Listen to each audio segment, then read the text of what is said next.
Hello guys, we have a 16 game MLB slate for Saturday, June 11th. Got a doubleheader in Colorado and San Diego, and then a few morning games as well. So going to be posting the plays after this video, have them out tonight, and then probably update them in the morning. But I really do like the slate. I think there are a lot of props, a lot of locks. I don't think I've given out this many before. So starting off with first inning runs allowed. There's one that I like, not a lock, but it really works because in terms of how you want to play your entry. So it's going to be Royals and Orioles for the over. And this would be a yes run for inning prop. And that is because there are a lot of props for this game that you can just pair with from both teams that work really well. And tomorrow when we get more of those like hits or home run props, even more that you can just put them together with. And I'll get to those plays later. But for this one right now, this game just has a very high run total. Both teams at least at 5.2 for Baltimore. 88-degree weather, 8-mile winds blowing out. So the hitting conditions are perfect pretty much. As good as it can get for Kansas City. And these two pitchers, Daniel Lynch, a lefty. Baltimore, they have a lot of guys that will hit lefties well. And even their lefties like Cedric Mullins, he's pretty good at hitting lefties. Tyler Wells, not as bad, I would say. He's not a great pitcher, but certainly, he's not good. So, you can target this guy as well. That's why Kansas City has a 5-run total. Any of these guys at the top, certainly they could do damage. And especially for a first inning run prop, the top 4 at least for Kansas City, they're really good hitters. And same thing, you can include Santander in there. So you're getting the best hitters in the first inning, of course. And at least I think one team's going to score here. So that's why I do like the yes run on this one. That's the only one I'm looking at for first inning runs, and by far my favorite one. And then looking on to the fantasy score for pitchers. So there are some unders. First one's going to be Patrick Corbin at 24.5, taking on the Brewers. And Corbin just has not been good. Going to pull up Corbin's numbers right here, but he's just not the same pitcher as he was before. He was good enough to really be one of the better pitchers in the game, but he's now getting older, 32 years old, and just so much blue. The only one that's not is walk rate, which, that's really not something that we should really be, putting too much weight on. 6.71 ERA, 5.7 expected, 309 expected batting average, 44.7 hard hit rate. It's just awful. And splits, he doesn't allow power to lefties, but he has a 238 whip is just so high. And then the power and just gives it up to righties, of course, with the platoon and splits. And this one, the Brewers have a 5-point run total. Washington, they can be a good hitter's park at times. Now, the weather is not like the best, but the Brewers, they are getting healthier. Willie Adames just came back, Hunter Renfroe as well. So those are two guys, very good hitters. Adames reverse splits, but Renfroe, he used to be a lefty specialist. He's hitting righties better now. And this Brewers team, they will platoon some guys, and they're going to have a lot of righties in there. So really like the Brewers to just do some damage and kind of just limit Corbin's fantasy points. And so I think 24.5 probably a little bit too high in my opinion. Now the other one is going to be Matt Swarmer, 23.5, also an under. He's been pretty good actually his first 2 starts, but I honestly do not buy it. This is going to be by far his toughest task. And the Yankees, you look at how they do against the righties right here. They rank first in WRC+. They also are not striking out at that high of a rate. A lot of their main guys, especially the dudes who K, they've just been better at it. They don't strike out as much, and they're going to be playing in Yankee Stadium. We know how great of a hitter's ballpark that is. The wind's going to be blowing out, so, Judge, Stanton, these guys, some of the best power hitters in all of baseball, having the wind to their advantage as well here. I just think this is a very troubling spot for Swarmer. The Cubs, they're not a good team. And, they sold off a bunch of players. They traded away all of them. And last year, this is the Yankees. They're a very good team. And Even the guys at the bottom, some of these dudes are having tremendous years. So I just think Swarmer is kind of too high for this line because he's had 2 good starts so far. So I think this one, it probably is going to get lowered. I feel like it's probably going to head down to 20.5. So I'm going to take the under as soon as I can. And then pitches thrown. This is one of my favorite ones. Not my favorite, but this is a lock for me. Hunter Green at 95.5 pitches thrown.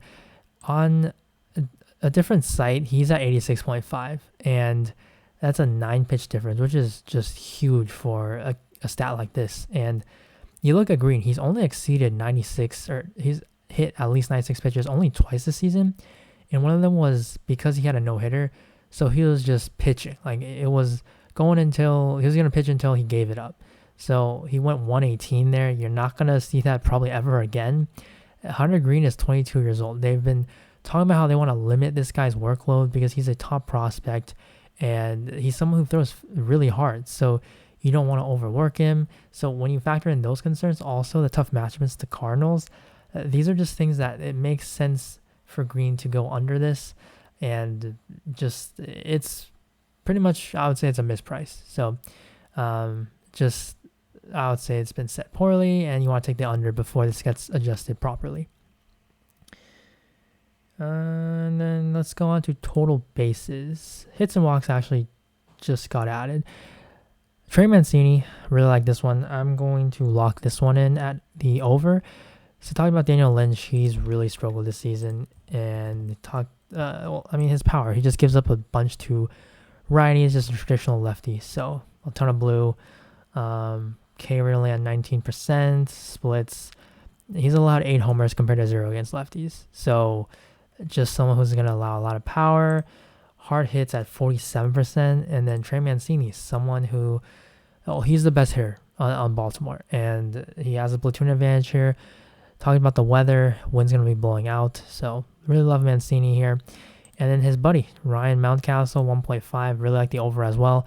Prefer Mancini. Well, one, Mancini's the better hitter, but also he hits higher in the lineup. But really like Mountcastle, also someone who does play better against lefties. Gets this Kansas City bullpen, which is pretty bad. So, if it does come to Lynch leaving the game early, Baltimore already did the damage, and they do get to face a weak bullpen. So, really like Mountcastle as well. Jose Altuve over. They're taking on Braxton Garrett, I think is his name, a lefty. So, platoon advantage, and Altuve, his power this season against lefties has been tremendous. 98-degree weather if they do decide to open the roof and let that affect the game. But, Altuve, his power, you're going to see the number of at-bats against the lefty. 42 compared to 122 against righties. And he has almost the same amount of homers, 6-5. So, certainly a spot always hitting leadoff that I really like. They have a 5.4 run total. So, yeah, just another thing. He can get multi-hits. So, even if he doesn't double, he can get 2 singles or something. So, really like the over. And then Aaron Judge, going right back to this, he just kept on getting intentionally walked on Friday, which was really annoying. But here, you're taking on Matt Swarmer. Can't play them together, but really like this one. Talking about the wind, the hitting conditions, it is in Yankee Stadium.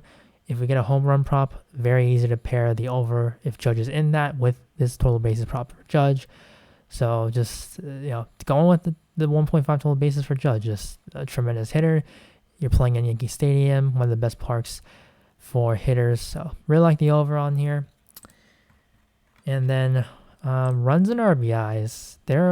These are all locks. Manuel Margot, Tommy Edman, Bobby Witt, and DJ LeMahieu. All 4 overs, all locks.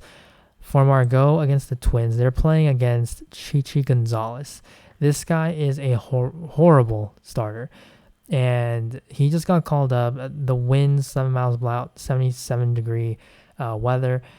You're playing in Minnesota. It's not the best hitter's park, but Tampa Bay is a very good pitcher's ballpark.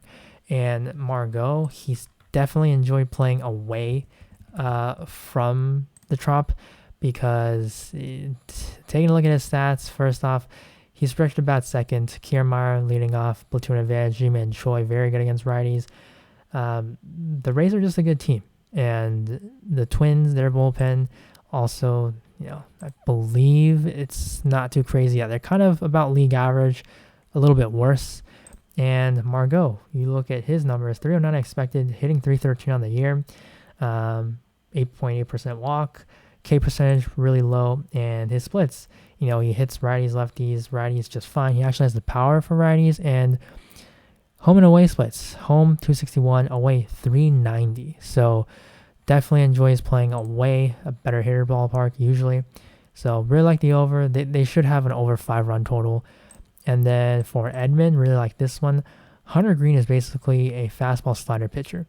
And they're going to see pretty much only those two pitches, especially with a very right-handed heavy lineup in the Cardinals.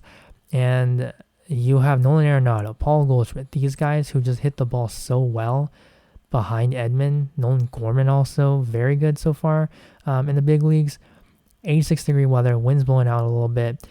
You know what's coming with Hunter Green. And Hunter Green, he has his ups, but he also has a lot of downs. He had a really good start, but that was Arizona. The Cardinals are one of the better offensive teams in all of baseball. So I really think he can struggle here. And Edman, leadoff hitter, gets on base a ton. Really like the over. And the Reds, they have the worst ERA in all of baseball for their bullpen. So, no, it's just another thing that if Green can't go deep, high pitch count, maybe Edman doesn't get there quite yet, you have a lot of guys that can attack in this bullpen. And then Bobby Witt just attacking that game. One of the better game environments for today. High run total for both teams. Baltimore, just Tyler Wells, really not something that you should be scared of. And Bobby Witt hitting right in that middle of the top 4 dudes for KC, who are very good hitters. So Witt's been doing well, kind of finding his groove in the big leagues. So really like it, just with the speed and everything. So taking the over on this one, a lock. And then DJ LeMahieu, talked about it before, but same thing. You're gonna be hitting ahead of Aaron Judge, Giancarlo Stanton, Anthony Rizzo. These guys can homer like easily, matchup proof. And LeMahieu just gets on base so well. He's the leadoff guy. Don't believe in Matt Swarmer, and I expect this dude to get pitches to hit because you don't want to face all those stacked dudes. But I mean, LeMahieu, he's just a very good hitter, and there's a reason why he bats leadoff. So really like this one. This one is a lock for me. And then there's Randy Arozarena. He was at 6.5. That would have been a lock, but now at 7.5, I'm just gonna prefer to take Margot for the Rays.